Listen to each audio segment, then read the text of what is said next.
তিনজন মানুষ পাইলেই দোয়া চাইতে ভুল করবেন না, কারণ তাদের দোয়া 100% কবুল হয়ে যায়। প্রিয় ভাই বোনেরা, আমরা অনেক সময় অনেকের কাছ থেকে দোয়া চাই। আমাদের মুরব্বিয়ানে কিরাম বা সম্মানী কেউ পাইলে বা আলেমদেরকে পাইলে আমরা বলি যে হুজুর একটু দোয়া করেন আমার জন্য। প্রিয় ভাই বন্ধুরা, এই তিনজনের কাউকে যদি আপনি পান, কোনো অবস্থাতেই তাদের থেকে দোয়া না নিয়ে ফেরত যেতে দিবেন না, কারণ এদের দোয়া আল্লাহ তাআলা কবুল করে নেয়। তাদের ভিতরে এক নম্বর রয়েছে, এক নম্বর যে ব্যক্তি রয়েছে সে হচ্ছে মুসাফির। মুসাফির বলতে স্বাভাবিকভাবে যদি কেউ ভিক্ষা নিতে আসে তাকে মনে করবেন না মুসাফির। যদি কোনো ব্যক্তি 48 মাইল সফর করছে, শরীয়তের নিয়ম অনুযায়ী যে মুসাফির, এই ব্যক্তির কাছে আপনি দোয়া চাবেন। এমন নয় যে তাকে আপনি জোর করবেন দোয়া করার জন্য, তার কাছে দোয়া চাইবেন।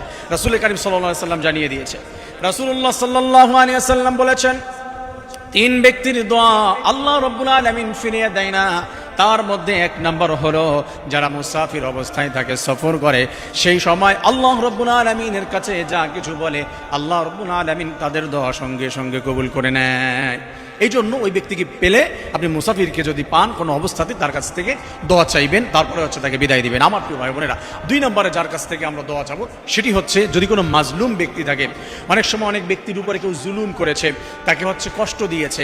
রাসূল সাল্লাল্লাহু আলাইহি ওয়াসাল্লাম জানিয়ে দিয়েছে, যখন কোনো ব্যক্তি মাজলুম হয়ে যায়, আল্লাহ রাব্বুল আলামিনের কাছে ওই মাজলুম কোনো দোয়া করুক আর বদদোয়া করুক, আল্লাহ রাব্বুল আলামিন সঙ্গে সঙ্গে কবুল করে নেয়।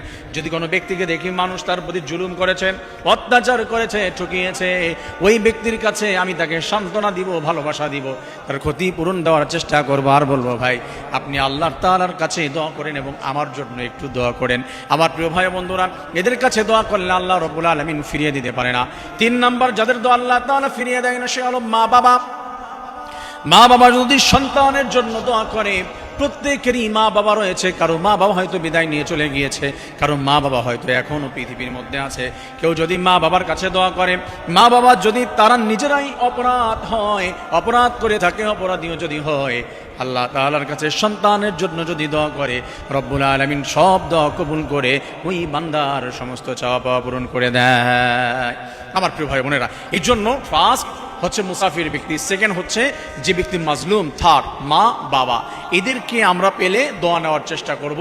আমার প্রিয় ভাই বন্ধুরা, আমরা নিজেদের জন্য নিজেরা দোয়া করতে পারি, বাট অনেক সময় এমন হয় যে কেউ যদি কারোর জন্য দোয়া করে সেটা আল্লাহ তাআলা অ্যাকসেপ্ট করে অনেক সহজ। এই জন্য আমরা তাদের থেকে দোয়া নেওয়ার চেষ্টা করবো। রব্বুল আলামিন সবাইকে কবুল করেন, আমিন।